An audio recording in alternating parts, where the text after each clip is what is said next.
D. Wood, the Steelers, waiting for Aaron Rodgers is desperation.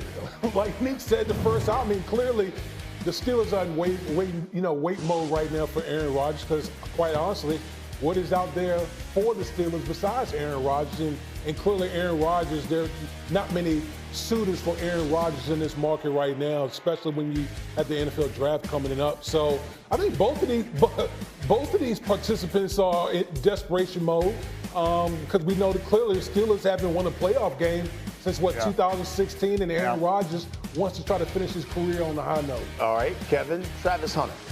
He should prioritize playing what? Cornerback. I know Neek earlier said wide receiver because you can't scheme around cornerback, stuff like that. You can avoid them. But for me, this is supply and demand. Every year we have a handful of elite wide receivers coming into this league. Hell, LSU is bringing like 3 of them in per year. Just take the best LSU guy available every year.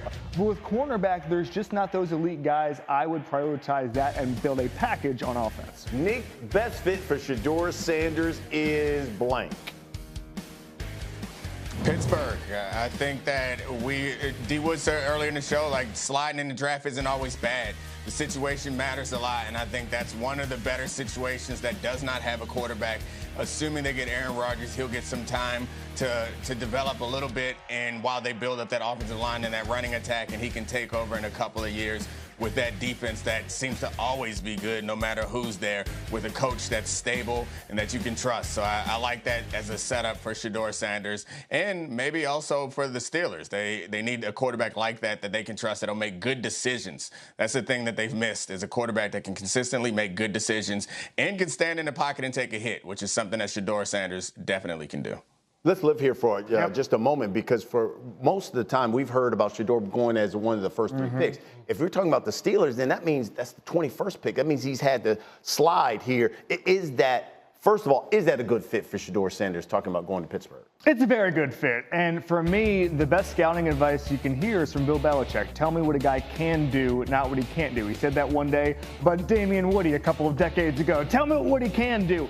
But what we know Shedeur can do is he can throw an accurate pass. He's really good under pressure. And those things are going to translate to the NFL almost immediately. This is a win-now roster. I would sign a veteran. I would sign an Aaron Rodgers type and give Shedeur a year in the system to learn the NFL game. The Big 12 to the NFL is a big jump. But what Shedeur told me a couple weeks ago was he'd rather go to the best fit than go number 1 overall. We don't hear that a lot from a quarterback, but guess what? I believe him. This could be a very good fit. I still like the Raiders as far as Geno being a bridge quarterback. I think that could be a better home for him, but I would love this Pittsburgh situation. Oh, do you think sliding would be good for his career, Dane? Absolutely, because you tend to see the better franchise, the more stable franchises in the back half of the first round. I mean, we cited a couple of examples when Kansas City went up to get Patrick Mahomes. When Baltimore Ravens traded up in the first round to get Lamar Jackson, you just clearly see, though, when you have those type of franchises, that stable head coach, ownership, those guys are able to put their best foot forward as far as establishing their career. Nick, how do you explain then the Shedeur slide if there is going to be one on draft day?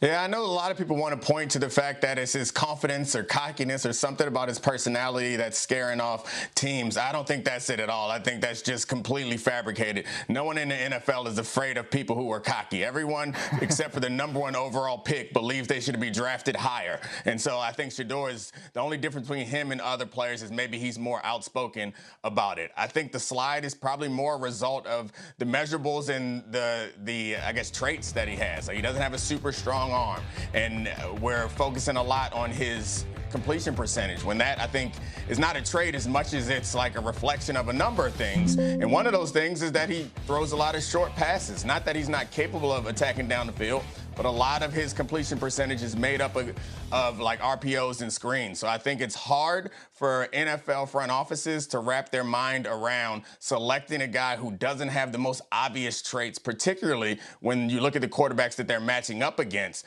Most of them, like Lamar, Patrick, Jordan Love, Josh Allen, like those guys have jump off the screen traits of his arm strength or athleticism. Something like that jumps off the screen for you. And Shedeur, despite being the son of one of the best athletes of all time, he doesn't really have those type of traits. People talked about the cocky, talked about the confidence. When you take a listen here to what Swagoo had to say, about Shedeur and his mindset here on Get Up yesterday. Every quarterback in the NFL is cocky. Every one of them is arrogant. Every one of them think that they the best thing since sliced bread.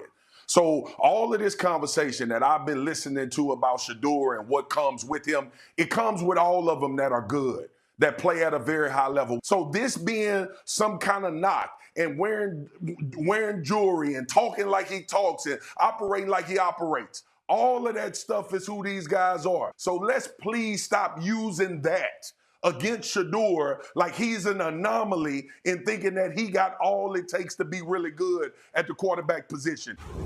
Pretty strong. You talked about you interviewing him at the Super Bowl. You see any red flags at all? No, not at all. And Dominique Foxworthy is one of my very good friends. I like nothing more than disagreeing with him. And I'm so happy to disagree with him right now because I think there are teams, Nick, who are saying, you heard me, that are saying that maybe they don't like the personality fit with Shedeur Sanders. That sounds like some of the reporting coming out of NFL draft circles right now. And I don't think those teams are fully functional. I think they're scared of their own shadow. I think he says, and he admits to this, that he has a defensive backs mentality because of who his father is. He told me he doesn't watch NFL quarterbacks to idolize them because he wants to beat them. He has a different mentality, a DBA's mentality, a Deion Sanders mentality, and I think that's rubbing teams the wrong way, and it shouldn't, frankly. I think that teams want to keep different prospects in a box. That's what they want to do here. That's what they always want to do. And if they see a guy who's a little outside the box, they panic. That's what they do. These teams are scared of their own shadow. I don't see any red flags with his personality. As Swagoo said, everybody's confident. If you are scared of confidence, Mr. Scout, Mr. GM, you are scared of football. If you don't think he's a very good player, if you don't like his arm strength, as Neek said, that's one thing. Second of all, I think that sometimes the confidence doesn't match up, I think, in some people's idea with the ability, and that might be what turns some of the scouts off. But honestly, I think some of them don't know what to say.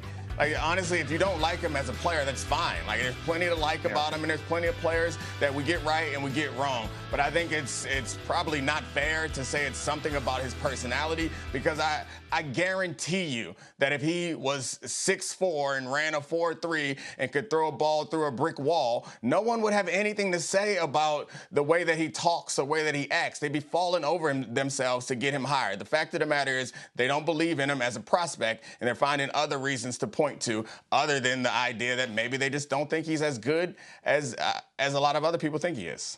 Final word.